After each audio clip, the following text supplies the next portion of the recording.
¿Qué tal? Aquí estamos continuando con nuestra clase a sesión, la lectura guiada de la Biblia, la número 503. Y vamos a dar lectura al capítulo 21 del Evangelio de San Mateo. Padre, bendito y por siempre alabado, Hijo de Dios, nuestro único Señor y Redentor, Espíritu Divino, te invocamos con fuerza de lo alto.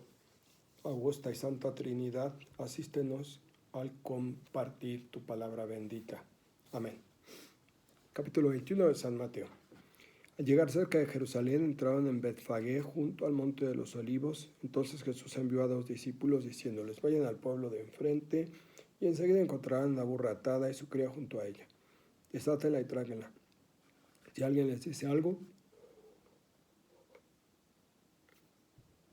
ustedes les dirán que el Señor las necesita y enseguida las devolverá. Esto sucedió para que se cumpliera lo anunciado por el profeta. Digan a la ciudad de Sión: mira a tu rey que está llegando, humilde, cabalgando una burra y un burrito, hijo de asna. Fueron los discípulos y siguieron las instrucciones de Jesús, le llevaron la burra y cría, echaron los mantos sobre ellos y el Señor se montó. Una gran muchedumbre alfombraba con sus mantos el camino, otros cortaban ramas de árboles y cubrían con ellas el camino. La multitud delante y detrás de él aclamaba: Hosana al Hijo de David, bendito el que viene en el nombre del Señor, Hosana en las alturas. Cuando entró en Jerusalén, toda la población conmovida preguntaba: ¿quién es este? Y la multitud contestaba: es el profeta Jesús de Nazaret de Galilea. Jesús entró en el templo y echó fuera a los que vendían y compraban en el templo. Volcó las mesas de los cambistas y las sillas de los que vendían palomas. Les dijo: está escrito que mi casa será casa de oración, mientras que ustedes la han convertido en cueva de asaltantes.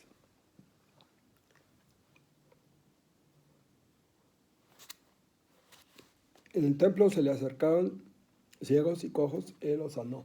Cuando los sumos sacerdotes y letrados vieron milagros que hacía y a la gente gritando en el templo: sana al Hijo de David, se indignaron y le dijeron: ¿oyes lo que están diciendo? Jesús les contestó: ¿sí acaso nunca han oído aquel pasaje? ¿Sacaré una alabanza de la boca de criaturas y niños de pecho? Dejándolo, salió de la ciudad y se dirigió a Betania, donde pasó la noche. De mañana, cuando caminaba a la ciudad, sintió hambre. Al ver una higuera junto al camino, se acercó, pero no encontró más que hojas.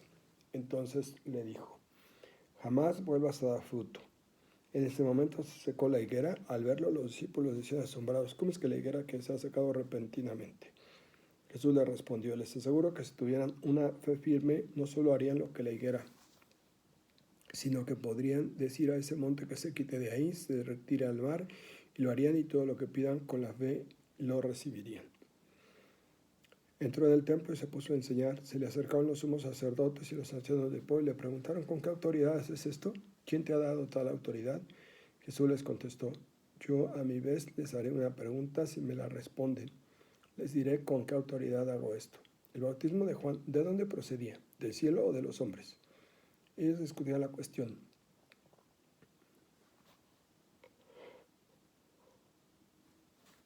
Si decimos que del cielo, nos dirá por qué no le creímos. Si decimos que de los hombres, nos asusta la gente, porque todos tienen a Juan por profeta. Así que responden a Jesús: no lo sabemos. Él les replicó: entonces yo tampoco les digo con qué autoridad lo hago. A ver, ¿qué les parece? Un hombre tenía 2 hijos. Se dirigió al primero y le dijo: hijo, quiero que hoy vayas a trabajar a mi viña. El hijo le respondió: no quiero, pero luego se arrepintió y fue. Acercándose al segundo le dijo lo mismo. Este respondió: ya voy, Señor, pero no fue. ¿Cuál de los dos hizo la voluntad de su padre? Le dijeron: el primero. Y Jesús les contestó: les aseguro que los recaudadores de impuestos y las prostitutas entrarán antes que ustedes en el reino de Dios. Porque vino Juan enseñando el camino de la justicia y no le creyeron, mientras que los recaudadores de impuestos y las prostitutas le creyeron, y ustedes aún, después de verlo, no se han arrepentido ni le han creído. Escuchen otra parábola. Un hacendado plantó una viña, la rodeó una tapia, cavó un lagar y construyó una torre. Después la arrendó a unos viñadores y se fue.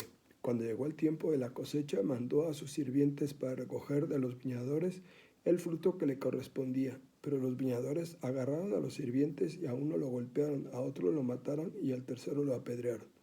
Envió otros sirvientes más numerosos que los primeros y los trataron de igual modo. Finalmente les envió a su hijo, pensando que respetarían a su hijo. Pero los viñadores, al ver al hijo, comentaron: es el heredero, lo matamos y nos quedamos con la herencia. Agarrándolo, lo echaron fuera de la viña y lo mataron. Cuando vuelva el dueño de la viña, ¿cómo tratará a aquellos viñadores?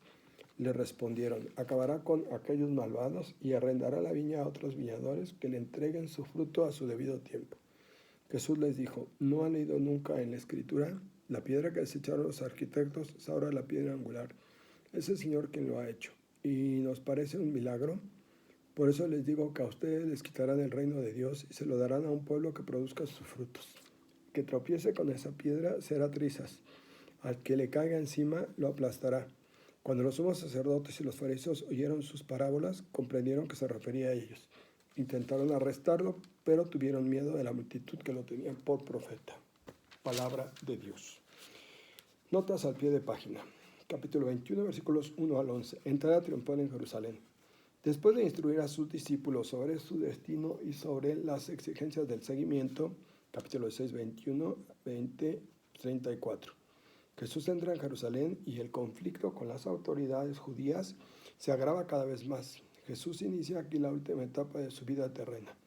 Con motivo de la celebración de la Pascua, memoria viva de la liberación de Egipto, acudían a Jerusalén multitud de judíos.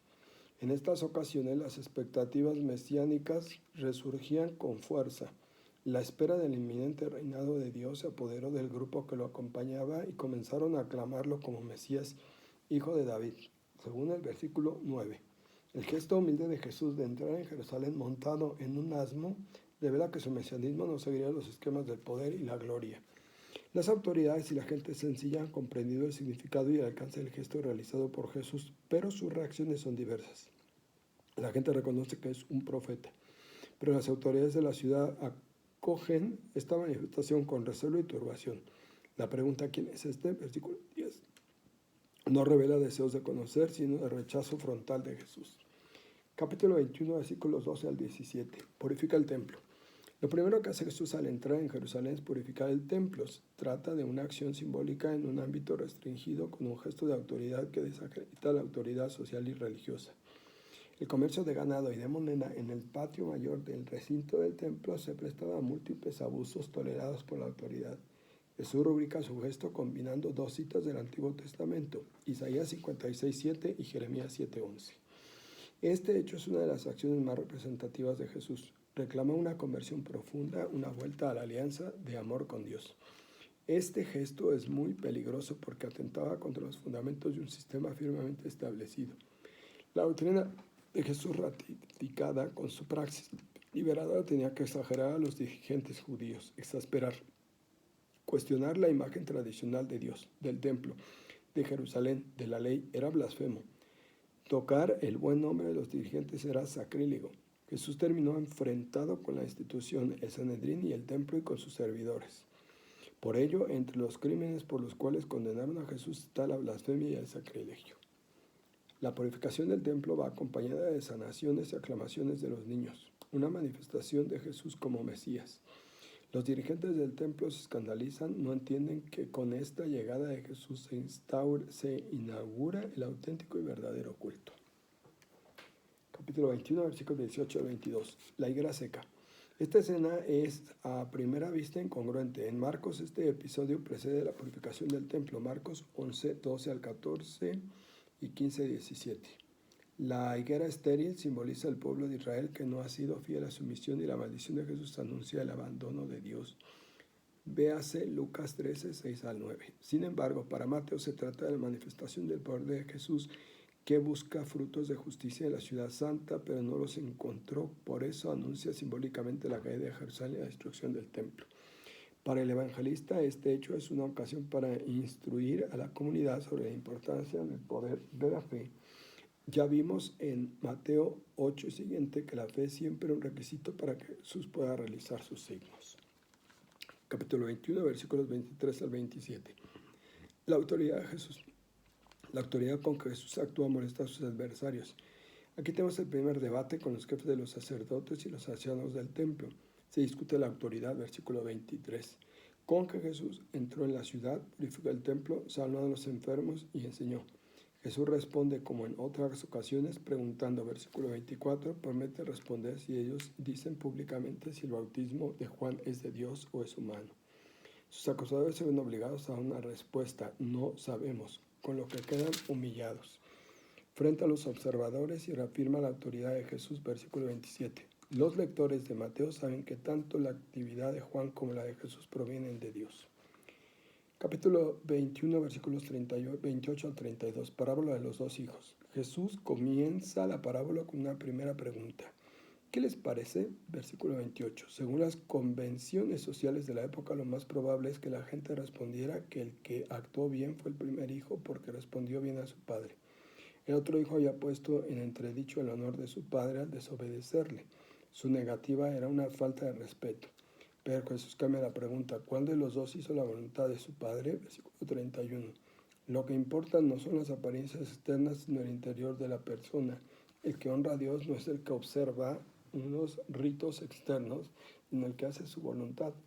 El amor no lo consuma la ortodoxia, sino el compromiso. En el tiempo de Jesús, el legalismo solía poner la ortodoxia como uno de sus pilares. Había creado una mentalidad centrada en las apariencias. Jesús sabía que para Dios, que conocía los secretos del corazón, el Hijo verdadero era el que de hecho practicaba la justicia. Esta parábola lo expresa con claridad. Las relaciones auténticas con Dios se establecen sobre el compromiso. Las apariencias de obediencia, solo palabras, no crean relaciones genuinas. Capítulo 21, versículos 33 al 46. Parábola de los viñadores malvados. Esta dura parábola nació como la expresión del agudo conflicto al que había llegado Jesús con los dirigentes de su pueblo y tomó un significado especial a partir del año 70 y después de la destrucción de Jerusalén. Jesús ya veía cercana su muerte y sabía que hacia ella lo llevaba la violencia de los dirigentes. Ellos eran los primeros responsables de su muerte y como tales unos asesinos. La oferta de Jesús de una sociedad fraterna, solidaria e igualitaria chocó con los intereses del sistema. La parábola contiene una amarga ironía que resume toda la historia de Israel. En el Antiguo Testamento había empezado como un humilde arrendatario y frente a Jesús terminaba como un asesino por interés. Los líderes de Israel no han cultivado bien la viña preparándola para el Mesías. Se han apropiado del pueblo y deciden la muerte de Jesús porque les arrebata su control sobre la gente sencilla. El heredero es asesinado fuera de la viña como Jesús a las afueras de Jerusalén. Esos líderes judíos no van a tener ningún poder sobre el nuevo pueblo de Dios porque ha pasado a manos de los discípulos de Jesús. Tanto la iglesia primitiva como la nuestra de hoy sabe que su existencia y su razón de ser están ligadas a la fidelidad a la misión de Jesús. Hacer presente la novedad absoluta del reinado de Dios que desde Jesús no se define tanto por la ortodoxia como por la praxis de liberación de los pobres y desheredados de este mundo. Bien, aquí seguimos. Muchas gracias. Benditos sean.